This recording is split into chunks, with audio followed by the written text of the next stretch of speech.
के लिए क्या इच्छा रखता है, जैसे कि एक माँ अपने बेटी से क्या इच्छा रखती है। अभी भी वो बेटी नाराज होकर के कहाँ है पता नहीं है, माँ अभी भी तकलीफ में है, लेकिन वो चाहती है कि मेरी बेटी वापस आए, और वो बेटी भी चाहती है कि मैं वापस माँ के पास जाऊँ, लेकिन अभी बेटी को कुछ ऐसी चीज़ मिली नहीं है जिससे कि वो अपने माँ को समझा सके, जो कि अपने माँ को वो दे सके।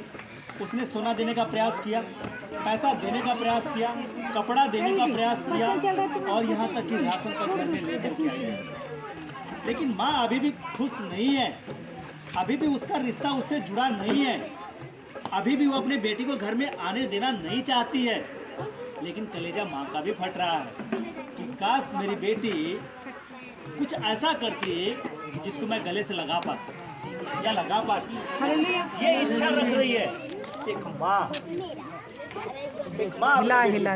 और आज भी मनुष्य इतना भटक चुका है कि वो अपने उद्धार के लिए, अपने पापों के लिए क्या कुछ करने को तैयार नहीं है, क्या कुछ बलिदान देने को तैयार नहीं है।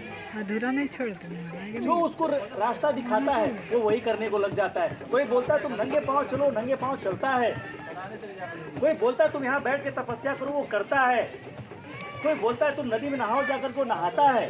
कोई बोलता है तुम उपवास करो, उपवास करता है। कोई बोलता है कि तुम जानवरों का बलि दो, वो देता है। वो क्या कुछ नहीं करता है।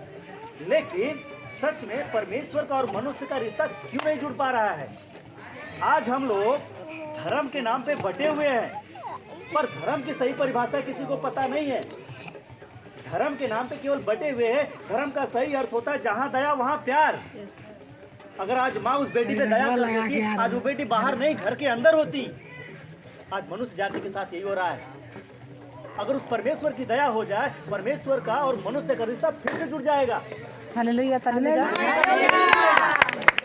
हमें देखने की जरूरत है। हमें जरूरत नहीं थी कि हम दिल्ली से चलकर इस धरती पर आकर आप लोगों की बातें बताते, पर जरूरत इस बात के लिए है कि बहुत से ऐसे लोग भटके हुए हैं।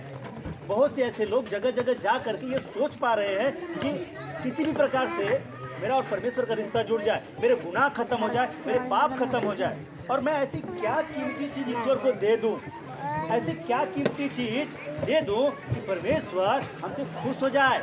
आज वही बेटी इस बात के लिए प्रयास कर रही थी कि मैं माँ को ऐसा क्या ला के दे दूं। माँ बोले बेटा तू घर में आ जा। गलती तो कर चुकी है, बेटी ने गलती किया और माँ ने उसको घर से बाहर निकाल दिया। पर वो बेटी ने पूरा प्रयास किया कि मम्मी पैसा ले लो मेरे से, मम्मी कपड़ा ले लो मेरे से, मम्मी ये सोना ले लो मेरे से, मम्मी मैं आपके घर का राशन भर देती हूँ, मम्मी मुझे घर में आने दो। पर अभी भी मम्मी ने घर में आने नहीं दिया है। और आज वही मनुष्य, आज वही इंसान यही प्रयास कर रहा है, प्रभु तू मेरे से दूध ले ले, मैं बाल्टी की बाल्टी गिरा देता हूँ।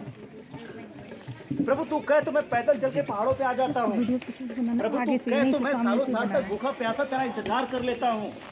प्रभु तू कहे तो मैं जानवरों का बलिदान तेरे को दे देता हूँ। तू चाहता क्या है ये बता। परमेश्वर क्या चाहता है इस बात को हम नहीं समझ पा रहे हैं, और वही बात वो बेटी नहीं समझ पाई कि माँ उससे क्या इच्छा रखती है। माँ ने सिर्फ अपनी बात को रखा था, माँ ने सिर्फ अपनी बात को कहा था बेटा घर से बाहर नहीं जाना, बस इतनी सी बात थी। और इतनी सी बात में वो बेटी घर से बाहर हो चुकी है, और वो घर के अंदर आने के लिए तमाम तरह का प्रयास कर रही है जो एक मनुष्य कर रहा है उस परमेश्वर के करीब आने के लिए। शायद इस बहन की आवाज़ वहाँ तक नहीं जाए या मेरी भी कुछ जगह तक जाएगी, लेकिन इस बात को ध्यान से सुनना अगर आवाज़ पहुँच पाती है तो। और जहाँ तक नहीं पहुँच पाती, अगर लोग पास आना चाहें तो हिचके नहीं पास आ सकते हैं। और सुनिए इस बात को कि वास्तव में परमेश्वर क्या चाहता है, वास्तव में मनुष्य लोग क्या कर रहे हैं। आप पढ़िए हालेलुया, वचन संहिता 50 का 7। हालेलुया। साथ सुनिए, हे मेरी प्रजा, हे मेरी प्रजा सुन मैं बोलता हूँ, सुन मैं बोलता हूँ। परमेश्वर कह रहा है हे मेरे बच्चे, हे मेरे बच्चे सुन मैं बोलता हूँ। हे मेरी प्रजा, हे मेरे लोगों सुनो, मैं बोल रहा हूँ, कुछ तुमसे कह रहा हूँ, ध्यान से सुनो। और हे इस्राएल, मैं तेरे विषय में साक्षी देता हूँ, तेरे विषय में गवाही देता हूँ। परमेश्वर तेरा परमेश्वर मैं ही हूँ, परमेश्वर तेरा परमेश्वर मैं ही हूँ। मैं तुझ पर तेरे मेल बलियों के विषय में दोष नहीं लगाता। देखिए, तुम जो भी कुछ देते हो मैं उस पर दोष नहीं लगा रहा हूँ। यानी कि एक माँ इस बात को बोल सकती कि बेटा तू जो भी कुछ मुझे दे रही थी मुझे उस बात से कोई तकलीफ नहीं थी, मैं ले सकती हूँ, लेकिन ये सब चीज़ मेरा कुछ होने वाला नहीं है, क्योंकि तू मेरी बेटी है, तू मेरी बच्ची है। इन सब चीज़ों से मेरा क्या होगा? कुछ भी नहीं होगा। जो तू मुझे दे रही है, तू मुझे सोना दे रही है, मुझे नहीं चाहिए। तू मुझे पैसा दे रही है, नहीं चाहिए। तू मुझे कपड़ा दे रही है, नहीं चाहिए। तू मुझे घर में राशन ला के दे रही है, मुझे नहीं चाहिए।